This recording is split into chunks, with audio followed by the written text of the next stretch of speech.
telling us to enjoy it while they're young. But our days are filled with chaos and stress and cooking and endless laundry piles. Where's the time to enjoy anything? Yeah, that's what I always thought too. There's so much I have to do. When do I find time for peace and joy and happiness when I barely have time to sleep? Mama, it's time for a shift. You can be a happy mom. Yeah, it's possible. If I can, you can. Trust me. I've been a mess. I've been depressed. I've been overwhelmed. I've been to the bottom of the pits. And I've risen. I've grown. I've bloomed. And it all started when I realized I didn't have to anything. I get to. It is my privilege and my honor and my divine responsibility to be the queen of my home. It's not a burden. I'm not the janitor and the lunch lady. I'm in charge. I'm the ruler. I'm the chaos coordinator. I'm the calm in the storm. I don't have to anything. I get to. And so do you. So let's rise, mamas. Adjust your crown. Accept your responsibility. And change the effing world. It's all in the way you choose to see it. You're listening to I Get To, the podcast with Brittany Clarkson. That's me.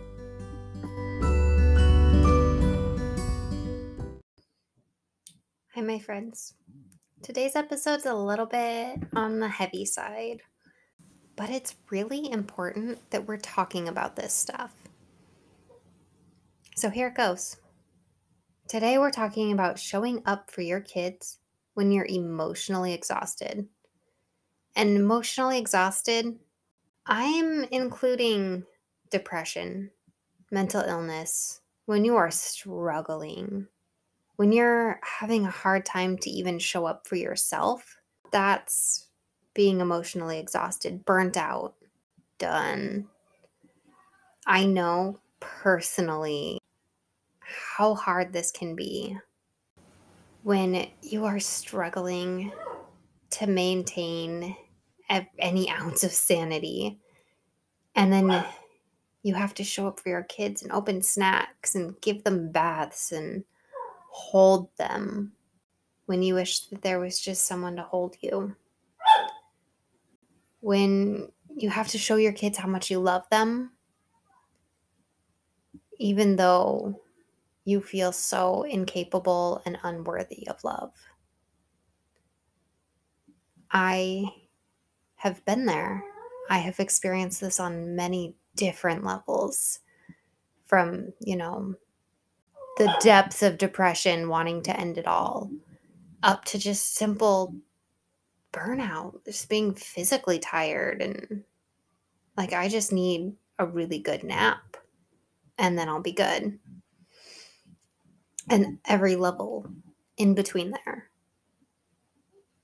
And I have come to learn a few things, a few tricks on how to show up for your kids when, honestly, you just either don't want to or feel incapable. So I want to share those with you today. Number one thing I want to tell you is to lower your expectations. Like, stop expecting so much from yourself. And stop expecting anything to go smoothly in this season that you're in. Lowering your expectations means to let things be easy, to let them be chill, and to stop stressing over making everything perfect or good. Like, dinner doesn't have to be hard right now. You can be doing frozen dinners, sign up for some kind of a meal train with a local church or with your local mom group or something like that. Like, maybe figure something out in your local Buy Nothing group. Put out there some service you can provide, or, even just say, like, somewhere in a Facebook group you're willing to pay. Will someone please make dinner for my family this week? Because I just don't feel up to it. There's no shame in that. Like, find a loophole, find an easy way out. Don't waste your limited energy trying to make an elaborate dinner right now when you're struggling to show up for your kids. That's what I mean by lowering expectations. Don't expect to do a lot. Don't expect things to all go smoothly all of the time. Things happen. Hey, Mama. If you're feeling lost in a mess of motherhood and chaos, let me tell you about this thing that happened to me. I was having a major depressive episode when the most hectic and stressful day came at me. I was feeling so broken and defeated. I felt so unworthy of these beautiful children who depended on me. I couldn't even depend on myself. I was sad. I was miserable. I wanted out of this life. Then it dawned on me in this spiritual, kismet kind of way. I have all the tools I need to make my life better. I know how to do it. I know how to not be depressed. I know how to not be stressed. Yet here I am, not doing the things I know I need to do. Mama, I know you've got the answers you need to. But just in case you're having a hard time finding them, I put together the Happy Mom Brain Workbook so you can learn this process that I used for internal healing just the same way that I did it. This is what helped me learn to be a happy mom, and I'm so honored to share it with you. The Happy Mom Brain is available at BrittanyClarkson.com, or just follow the link on the top of the page. Tip number 2 is to get their energy out. Let them jump on the furniture. Let them play floor is lava. Let them build a big blanket fort in the living room. Just let them be a little bit wild to get their energy out so they will wind down. If you live somewhere you can let them outside, send them outside. Set up an obstacle course so that they can just jump around and climb on stuff. Have, set a timer and say there's no furniture rules for the next so many minutes. Just get creative and let them get wild. Do a dance party. That's good for you too. And it's great connecting and bonding without really connecting and bonding when you're not feeling like showing up a lot. Tip number 3 is to find a low energy activity that you can do together, because your connection is important. The last thing you want when you are struggling with your mental wellness or your emotional health, or you're just physically exhausted, the last thing that you want when you're at your wit's end is for your kids to not be listening to you. And the best thing, according to Dr. Jasmine, the mom psychologist, the best thing to get your kids to listen is connection. Building relationship, making sure that they feel like they're being heard, making sure that they feel like they're valued. It is the best thing to set them up to be good listeners for you. They're more willing to support you by following your instruction when they feel like they're being heard and they feel like they're valued in the family. Build connection and relationship with them. And some great low energy options for that is to do movie and popcorn. Read some books or snuggle in a blanket fort. Maybe you can play a board game or a card game with them. But that leads me into number 4, to connect with them and be honest. So in part of connecting, it's having conversations with them. Let them know that you're having dark feelings, or that, your body just can't keep up because you're so physically exhausted right now. And importantly, let them know that you love them, even though you're not really showing that to them right now.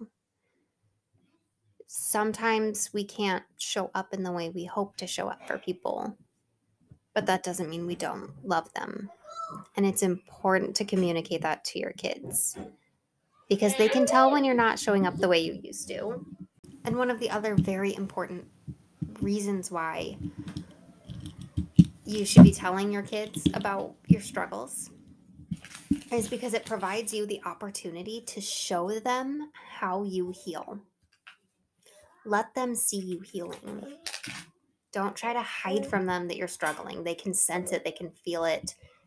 And a lot of kids are going to internalize and blame themselves, even on a subconscious level that they don't understand. But this is how they will know how to heal if they ever feel the same way.